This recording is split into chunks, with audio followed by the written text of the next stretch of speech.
Save state. And then it's Miller time. It's politics time.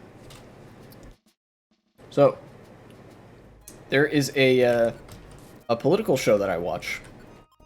I know, shocker. Nobody can believe this. The man who's a socialist watches political content.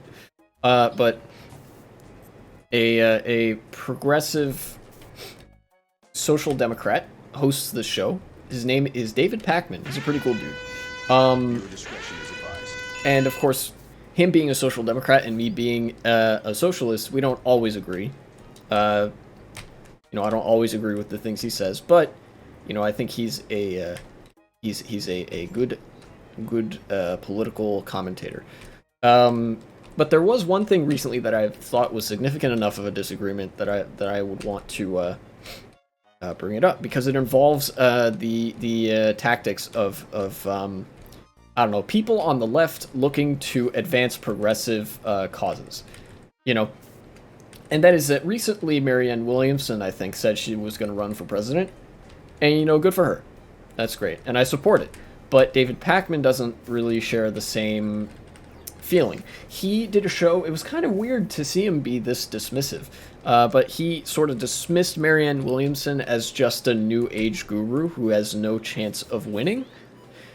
And I thought the reason that characterization was so bizarre to me, is because he said it as if she didn't know that she doesn't have a chance of winning, right? So to be clear, when he says that Marianne Williamson has no chance at winning the presidency, he's correct. The political machine is such that incumbency is a major, major benefit to anybody running for office. And, Marianne Williamson doesn't have a great shot at winning. The poll data suggests that she's not going to win. She doesn't have the name recognition. There's not enough going for her to win the presidency. But she has said in interviews that's not why she's running. If she cared that much about winning, then she wouldn't run. There's a substantially different reason that she's running. And the reason she's running is something that is mentioned in almost every entry-level American government or political science textbook.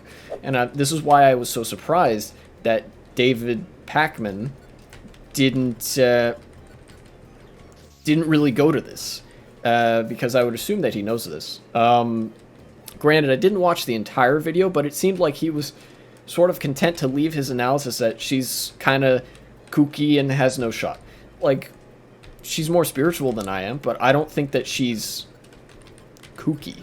I think any of the more eccentric takes that she's had in the past, she's thoroughly backed off of, and she's definitely much more of just like a progressive who cares about the cause now. The reason that Marianne Williamson is running is to platform progressive ideas. And if you think for 10 seconds, it makes all the sense in the world.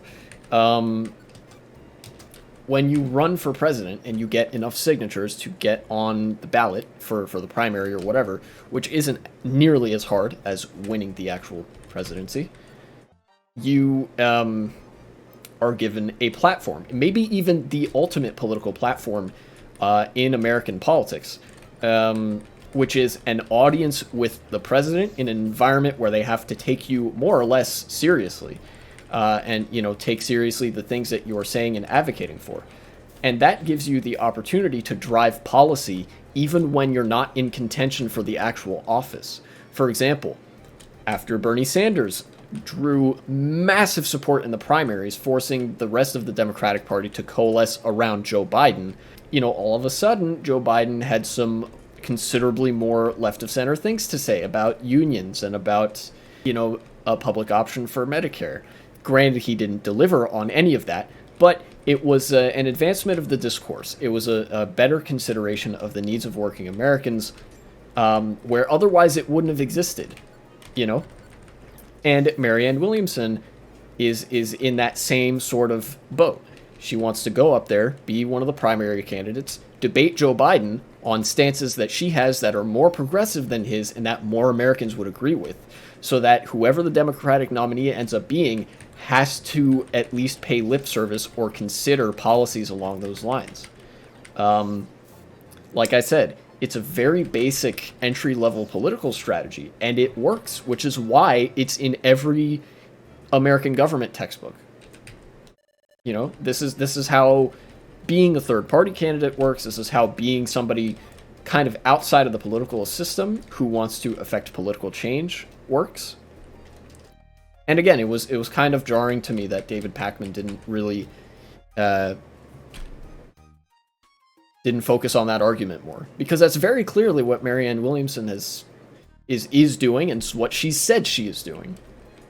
So that's a little bit of leftist infighting, as it were, or lefty infighting. I don't know if David Pakman would consider himself a leftist, but I think that it is actually he would do better to give Marianne Williamson a little bit more of the time of day, because some of the political prescriptions that he has as well, that are to the left of Joe Biden, would not see the light of day if Marianne Williamson was following his logic.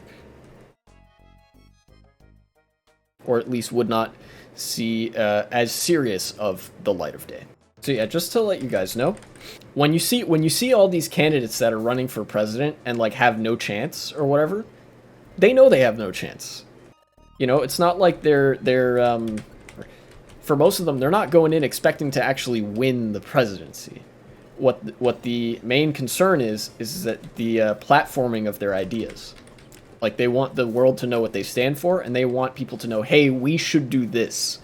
And then the whoever ends up being the nominee and even the president has to then take that message seriously. Otherwise, they'll lose support from people who would support that message. So yeah, I guess if I had to wrap it up in a small ending message, David Pakman, please don't discount candidates because they have no chance to win.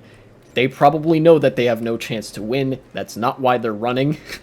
And we would do well to support their message, even if it's not attached to a candidate that's going to be the president.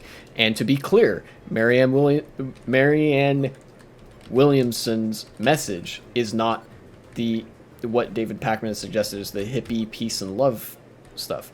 She believes in that, and that's great. Her message is one of progressive policymaking, Medicare for all, reforming the political system to have like ranked choice voting. I know David Pakman has actually advocated that a lot. You know, things along those lines.